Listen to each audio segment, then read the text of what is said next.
Tingin ko kaya lang pinasok si Keldra para dun para mag-harip. Little, so medyo malilimit talaga ang kanyang potential. Flicker yan para kay Ryota. Already tumama na pero turtle secured para kay Keldra. At mukhang... Alam mo, pindot-pindot lang ako porque trapa lang ako ha. Kaya din. Saman force me while top lane. Oh no, Nets going down. Oh, but then again, yung heal eh. Kahit Onward Flicker with a Earth Shatter at pinak. Mag-infant at makapag-free hit. Ayan na, Grabe naman, pumupronta. Pero Cram going in with the last insanity. Pero mababagsak siya. Immortality spot. Iiwan kaya siya ng kanyang kupunan. At ayan na nga ata makakatakas pa with the Flicker. Pero ang door apart memory na Joe ang tatapos sa kanya. Pasok kayo kay Ryota. Grabe. Buhay pa rin si Ryota. ito yung anghang na gugustuhin mo pa. Yung nanana. Oy, teka lang, si Robin. Mga DPS.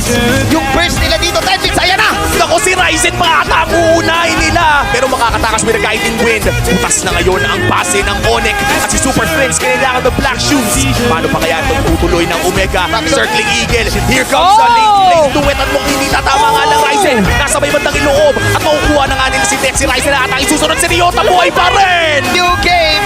Nickel